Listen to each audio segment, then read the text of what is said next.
Far beyond the familiar stars of Earth's night sky, deep in the distant Andromeda sector, the tranquil civilization of Threllocs lived in quiet harmony.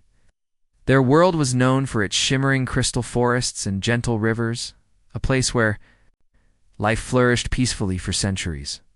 But that calm was shattered without warning. One day their scouts, sent to explore nearby star systems, intercepted a faint and broken signal unlike anything they had ever encountered. The message was a desperate cry for help, garbled and scrambled, as if sent in a moment of panic. The signal's origin was traced to a planet scarred by battle, its surface charred and torn with vast wastelands where towering cities once stood. The alien voice spoke of a monstrous enemy, one that moved like a shadow through the ruins, leaving destruction in its wake. It was an enemy so brutal and strange that even the advanced Threllocs technology struggled to make sense of it.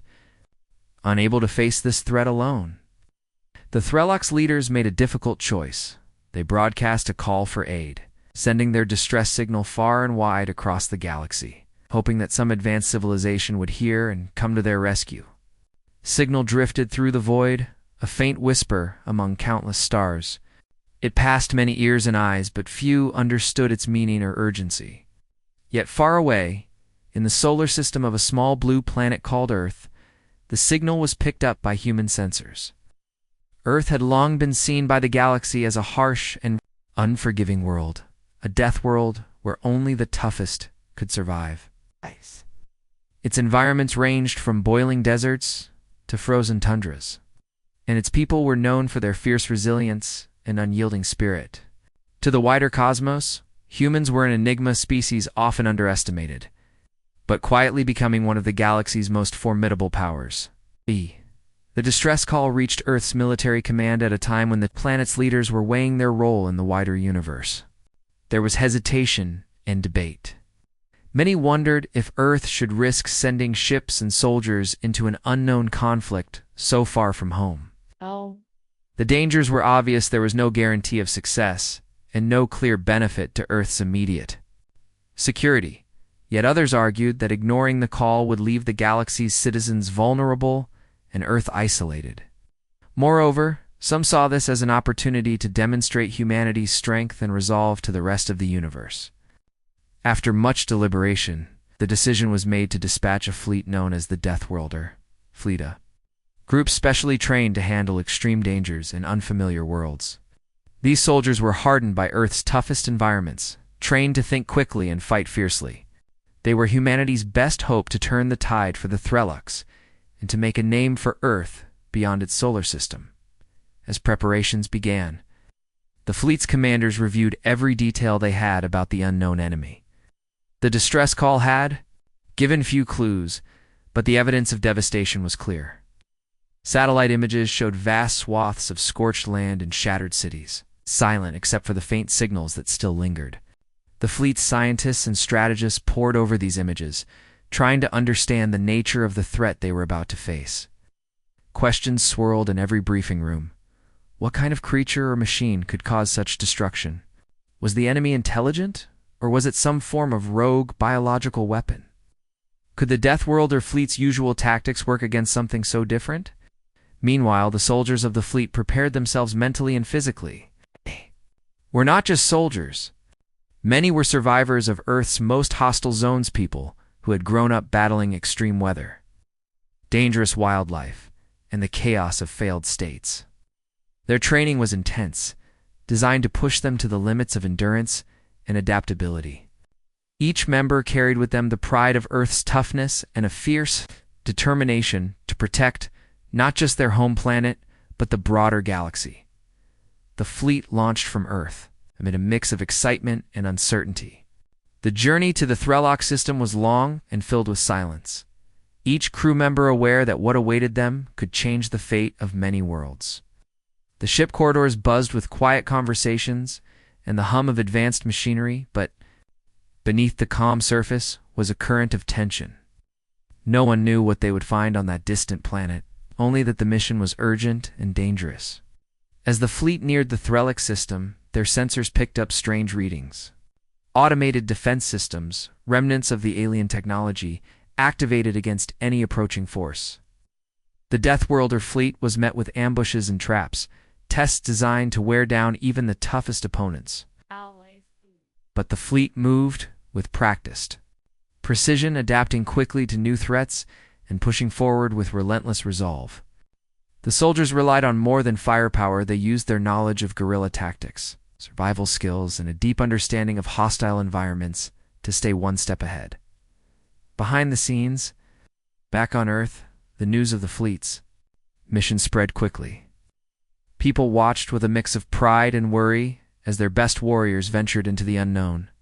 The mission was more than a rescue. It was a chance for humanity to prove that even a planet known for its deadly conditions could produce heroes capable of facing the galaxy's darkest dangers. As the fleet drew closer to the source of the distress call, a sense of suspense gripped every member. They were about to meet an enemy no one had prepared for, and the fate of the Threllocs and, perhaps much more, hung in the balance. The stars around them felt colder, the shadows longer as they steeled themselves for the fight ahead. Yet deep inside every soldier was a fierce belief, no matter how deadly the enemy, humanity's Deathworlders would face it head-on, ready to carve out victory from the void. The Deathworlder fleet moved like a dark shadow across the void, silent but deadly, carrying aboard it some of Earth's finest warriors. Engineers and biotechnicians, people forged through hardship and shaped by the planet's most brutal environments. These were no ordinary soldiers. Each member of the fleet had endured conditions that would have broken lesser beings. From scorching deserts with deadly sandstorms to frozen wastelands where the cold could freeze bone, the Deathworlders had learned to survive and thrive in the harshest conditions Earth had to offer. Their bodies and minds had been conditioned for endurance, their reflexes sharpened by countless battles against nature and man alike. The ships they piloted were unlike any other in the galaxy, designed to withstand cosmic radiation, extreme gravitational fields, and unexpected attacks. The fleet's engineers had spent years adapting Earth's toughest technologies for space warfare, melding human intuition with cutting-edge machines. They were ready for the unknown, but even with such preparation, what lay ahead in the Threllocs system would test them like never before. As the fleet approached the distant Threlloc star system, the first signs of the enemy's presence appeared. Sensors detected unusual activity, streams of automated defense drones darting between the asteroid belts and the shattered remains of ancient satellites. These drones were unlike anything Earth's fleet had encountered. Sleek and silent, they moved with a deadly precision, striking without warning and vanishing before retaliation. The enemy had clearly anticipated any rescue attempt, laying down traps in the form of minefields cloaked by dark energy and automated turrets hidden beneath the debris of destroyed ships. Every maneuver had to be calculated carefully, for a single misstep could mean disaster. The Deathworlder commanders gathered in the fleet's war room, poring over scans and footage, trying to find patterns in the enemy's behavior. Conventional military strategies, those learned through decades of fighting on Earth and minor space, conflicts, proved useless against these mysterious defenses. The drones adapted quickly, changing attack methods with each failed attempt. It was clear the enemy was intelligent, capable of learning and evolving in real time. The fleet's commanders knew that brute force alone would not win this battle. Faced with this unprecedented challenge, the Deathworlders relied on the core strengths that had defined humanity's survival on Earth: ingenuity, adaptability, and relentless determination. Teams of biotechnicians worked side by side with tactical officers to develop new countermeasures, combining biological and technological elements in ways that surprised even themselves. Some ships were fitted with experimental cloaking devices, inspired by Earth's deep-sea creatures, allowing them to slip past drone patrols undetected. Others deployed swarms of micro-drones designed to jam enemy signals and confuse their sensors. Pilots trained in unconventional combat tactics tested every possible strategy, from hit-and-run attacks to electronic warfare, always learning and adjusting. Every encounter with the enemy became a lesson, every failure a stepping stone toward victory. Despite the danger, the mood aboard the fleet was one of fierce optimism. These were warriors who had faced impossible odds before and come out stronger. The tension grew with every passing hour as the fleet Al moved closer to the Thralocs. Homeworld. The vastness of space made every contact unpredictable and deadly. In one encounter, a squadron of fighters was ambushed by drones hidden within a dense asteroid field, forcing pilots to navigate a deadly maze of floating rock and sudden attacks. Despite losing several ships, the squadron's commander managed to lead a counterstrike that crippled a drone control node, buying precious time for the fleet. Stories like this spread quickly through the fleet's communication channels, fueling the soldiers' resolve and reminding them of their shared purpose. Engineers worked tirelessly to repair damaged ships, often under fire, while medics tended to the wounded with calm efficiency. Each crew member understood that their survival depended not just on strength, but on cooperation, quick thinking, and trust. Meanwhile, back on the command bridge of the lead ship, Fleet Admiral Rena watched the battle unfold through a cascade of holographic displays. Her sharp eyes missed no detail as she coordinated the fleet's movements and adjusted their tactics on the fly. He was a leader born from Earth's toughest trials, raised in the barren wastelands of the Sahara, where every day was a fight for survival. Her voice was steady but firm as she issued orders, her experience guiding the fleet through the chaos. Yet even she could not deny the weight of uncertainty pressing down on her shoulders. The enemy's defenses were unlike any she had faced, their adaptability bordering on something almost alive, almost thinking beyond simple programming. The question that haunted her was whether humanity's Deathworld training would be enough to outmatch a foe so alien and dangerous. The fleet's scientists discovered something even more troubling. The enemy appeared to be connected through a hive-like network, allowing drones to share information instantly and adjust tactics in real time. This meant that every move the Deathworlders made was being analyzed and countered within moments. Traditional communications were vulnerable to interception, so the fleet began using low-tech signals and silent commands, relying on pre-planned maneuvers and gut instincts. This return to basics forced the soldiers to trust their training and each other more than ever before. The sense of camaraderie grew stronger as they faced the unseen enemy together. Stories of Earth's brutal environments, like the endless storms of the outback or the freezing nights in Siberia, became a source of strength and inspiration. A reminder that humans had survived what others could not. As the fleet pressed onward, the enemy's traps grew more complex and dangerous. Some drones were equipped with energy weapons that could disable entire ships, while others released clouds of nanobots designed to infiltrate and corrupt ship systems. The Deathworlders responded by adapting their armor, shielding, and even their own bodies using bioengineered enhancements that increased reaction times and resistance to toxins. It was a constant arms race between human creativity and alien menace. Each day brought new challenges, and with each victory, the fleet grew bolder and more confident. But lurking beneath their advances was the knowledge that this battle was only the beginning, that the real test awaited. When they finally reached the planet's surface and faced the enemy face-to-face, the approach to the Thraloc system was no longer just a journey. It had become a crucible of survival and skill. The Deathworlder fleet had proven that even the most terrifying alien defenses could be challenged by human spirit and innovation.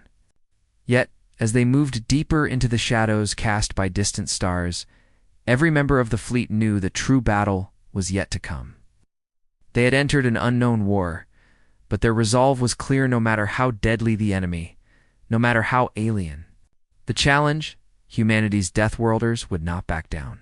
They would fight, adapt, and survive, because that was what it meant to come from Earth. The Deathworld where only the strongest endured. And the human spirit burned brighter than any star. When the Deathworlder fleet finally made contact with the scattered survivors of the Thraloc civilization, fragile hope flickered among the ruined cities and shattered landscapes. The survivors were wary but relieved to see these strange, hardy humans who had come from a distant blue planet to answer their desperate call for help. The Thralocs shared what little they knew about the enemy, an alien species unlike any the galaxy had faced before.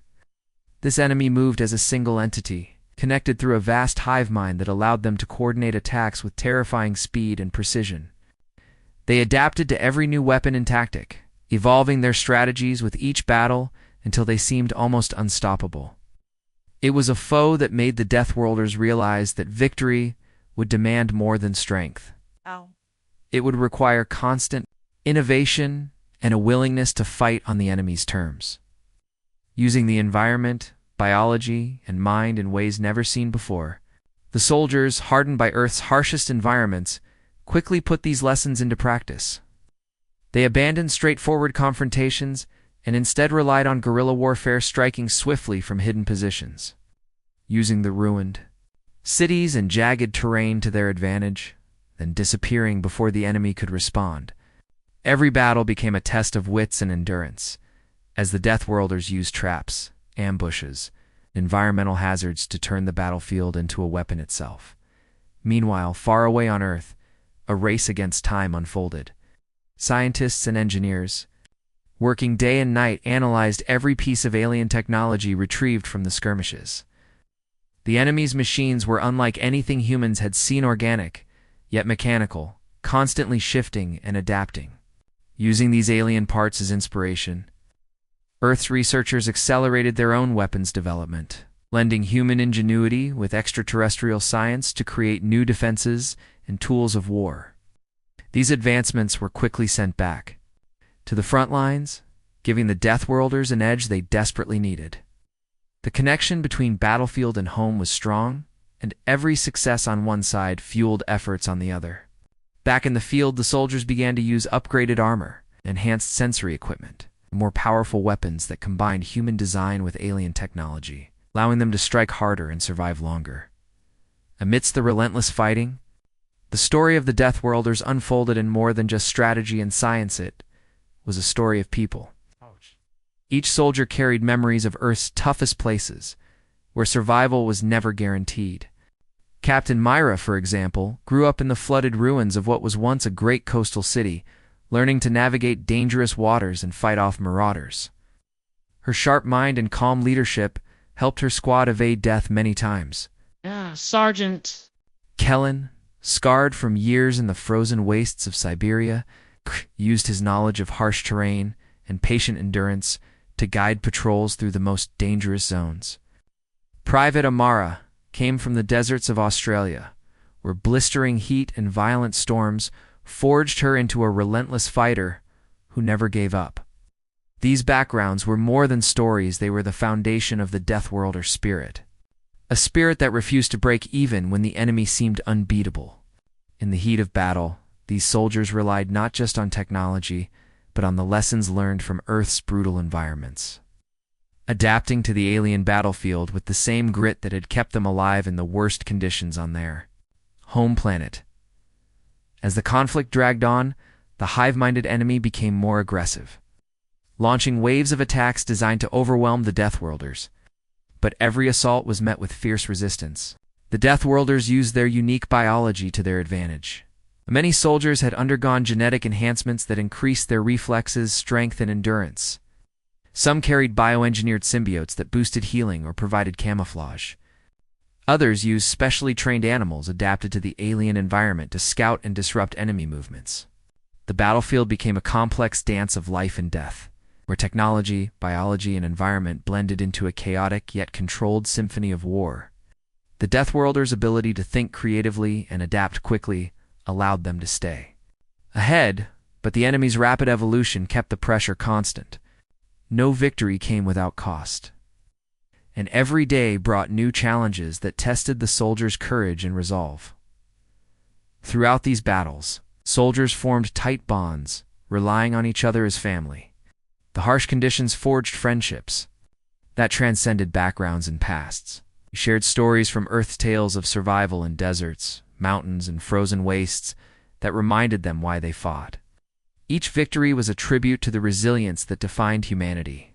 Even as losses mounted, the Deathworlders pushed forward, driven by the hope of freeing the Thrillocs and proving that Earth's harsh upbringing had made them the galaxy's ultimate fighters.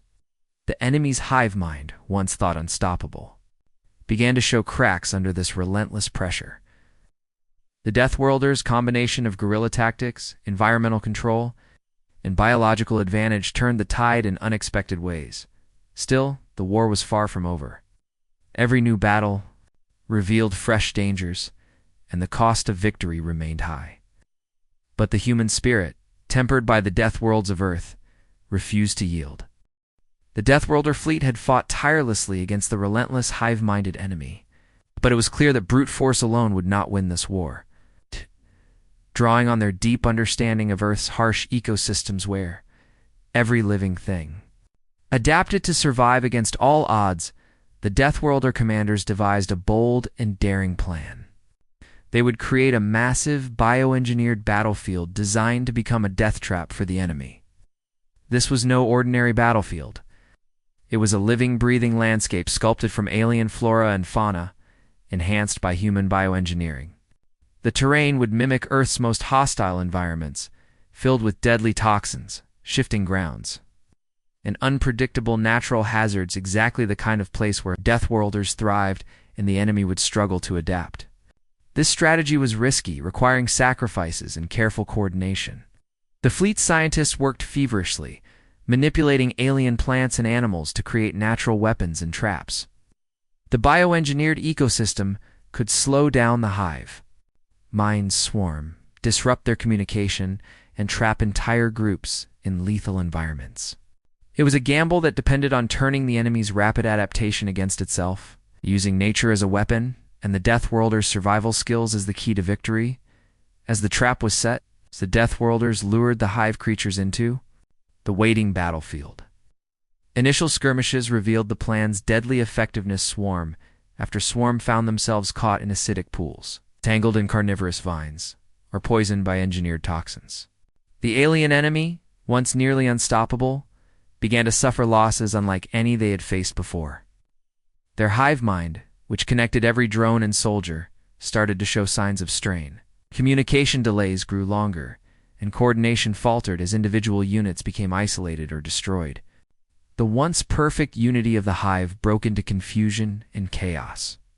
The Thralock survivors, watching this transformation from their hidden shelters, felt hope bloom again. For the first time since the war began, they saw a chance for freedom. Alliance between humans and Thralocks grew stronger as they worked side by side to push the enemy back. Combining human ingenuity with the native aliens' knowledge of their own world, the human Deathworlders were no longer just rescuers. They were partners in a fight for survival that bound their fates together. The battlefield itself became a character in this war, alive and deadly. The terrain shifted with every encounter, as bioengineered plants reacted to the enemy's presence, releasing spores that confused sensors or vines that whipped like snakes. Pools of bioluminescent liquid glowed softly under the alien skies, hiding pits filled with paralyzing toxins. The Deathworlders moved like hunters in their own death world, using every advantage of the terrain and their enhanced biology to outmaneuver the enemy. Soldiers equipped with biosuits that regulated toxins and enhanced sensory input led the charge. Guiding others through the most dangerous areas, engineers continuously adapted the battlefield's features, introducing new hazards as the enemy learned to avoid old ones. The hive creatures struggled to adapt fast enough, their numbers dwindling with every failed assault. The tide of war, once threatening to drown the Deathworlders, began to turn. Despite the successes, the cost was high. The battlefield was unforgiving, and even the toughest Deathworlders faced losses. Some squads were lost to hidden traps or overwhelming enemy numbers. The commanders understood that sacrifices were necessary to wear down the hive mind, but each loss weighed heavily on the fleet's morale. Letters and messages from the front reached Earth, telling stories of bravery, pain, and unwavering determination. The families and friends back home followed the battle closely, inspired by the courage of those fighting so far away. The Alliance's leaders held frequent councils, refining their strategies and planning the final assault on the enemy's central command, the heart of the hive mind itself. This command center was hidden deep within the planet's core, protected by layers of defenses both mechanical and organic. Destroying it meant breaking the enemy's control network and ending the war. The fleet's preparation was meticulous. Every soldier trained for the challenges of that final confrontation, knowing that failure was not an option. Admiral Rena, The leader of the Deathworlder fleet stood before her crew with a calm but determined expression. She spoke of the sacrifices already made and the victory within reach. Her words carried the weight of Earth's harsh lessons and the fierce hope of those fighting alongside her. "We are more than just soldiers," she told them. "We're the children of a death world, forged by fire and ice, storms and silence. We fight not just for survival, but to show the galaxy the strength of humanity and the power of unity. The enemy has met its match, and soon we will end this war." Her confidence inspired the fleet, renewing their spirit and focus.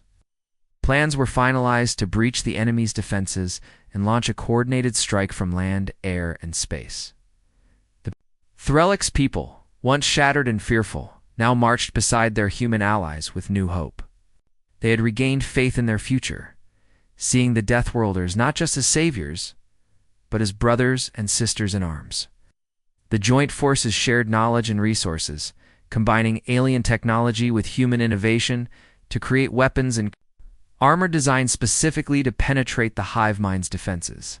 The preparations were intense, filled with tension and anticipation. Every detail mattered, from the timing of attacks to the routes taken through the bioengineered terrain.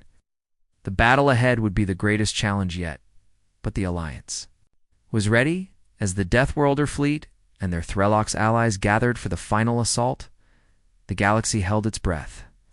The war that had seemed endless and hopeless now stood on the brink of a turning point. The artificial death trap had shattered the enemy's unity, and the combined forces prepared to deliver the decisive blow. The future of Threlix and the reputation of humanity as the galaxy's ultimate fighters depended on what happened next. Shadows lengthened across the alien battlefield, and the stars above seemed to pulse with silent warnings.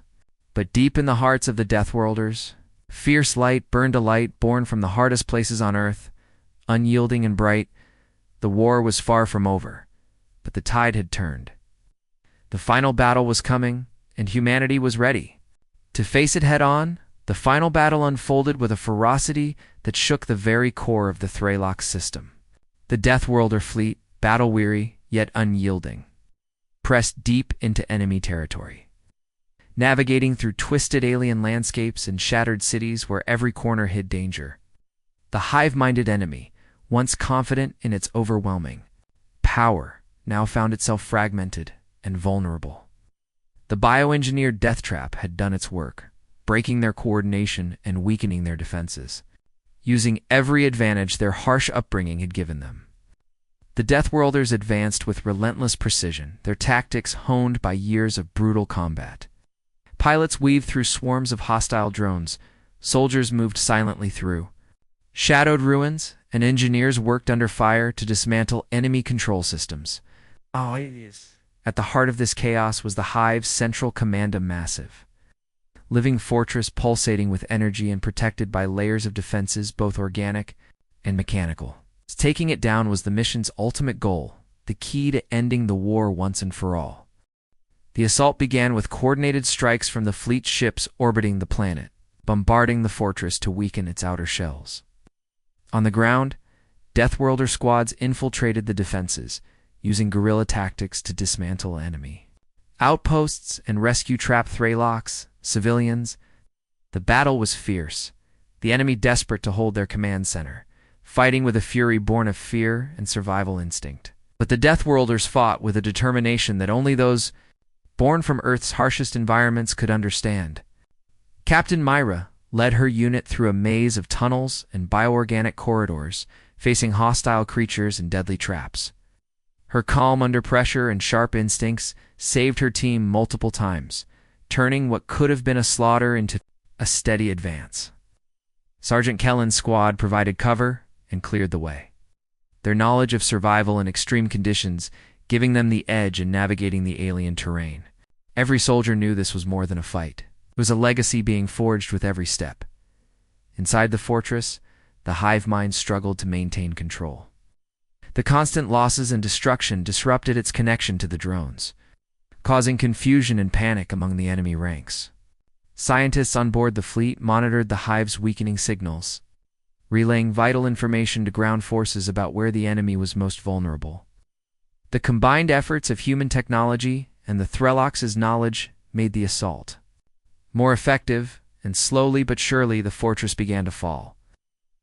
Engineers planted charges and hacked into alien systems, turning some of the Hive's own defenses against it.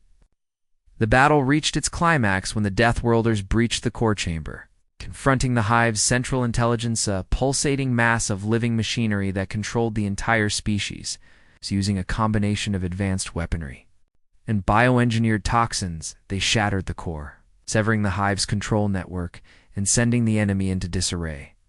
With the central command destroyed, the alien species was forced into a chaotic retreat. Swarms of drones scattered, losing coordination and becoming easy prey for the fleet's fighters and ground forces. The Threllocs people, witnessing the collapse of their oppressors, began to emerge from hiding, their hope rekindled. World, scarred by war and destruction, started its long path toward recovery. Humans and Threllocs worked together to clear the remnants of the battle, rebuild damaged cities, and restore the balance of the planet's ecosystems. The alliance forged in battle now became a partnership for peace and renewal. The Deathworlders' success did more than save a civilization. It sent a clear message to the galaxy about the true strength of humanity. They were not just survivors of a harsh planet. They were warriors shaped by their environment, capable of adapting, innovating, and overcoming threats that others could not face. As the fleet prepared to return to Earth, their journey back was filled with quiet reflection and cautious optimism. They carried with them not only the scars and stories of battle, but also the pride of having proven their worth beyond their solar system. News of their victory spread quickly across human colonies, an allied world sparking new respect and alliances. The Deathworlders' reputation as a force unlike any other grew, a force defined by resilience, creativity, and an unbreakable will to protect life. Their role as guardians in the vast and often dangerous universe was no longer a secret, but a growing reality. The story of their courage inspired new generations on Earth and beyond, reminding everyone that the harshest conditions could produce the strongest defenders. The legacy of the Deathworlders was not just in the technology they brought back or the alliances they forged, but in the message they left behind. Humanity doesn't simply survive. The universe's threats dominates them with heart and mind. Even as the stars carried them home, hints of new challenges and opportunities appeared on the horizon. The Threllocs, grateful and strong once more, offered their advanced technologies and knowledge in exchange for ongoing partnership. Other civilizations, watching the Deathworlders triumph, reached out for alliances and cooperation. Place in the cosmic community was changing. They were no longer isolated survivors, but key players in a vast, interconnected web of species and worlds. The galaxy, with all its mysteries and dangers, was opening up to them, and the Deathworlders stood ready to meet it head-on. The future held uncertainty, but one thing was clear: the legacy of Earth's Deathworld fighters was just beginning. Their story was a testament to what it meant to be human in the face of the unknown, a story of courage, to unity, and the unyielding fire that burns in the hearts of those who refuse to be defeated.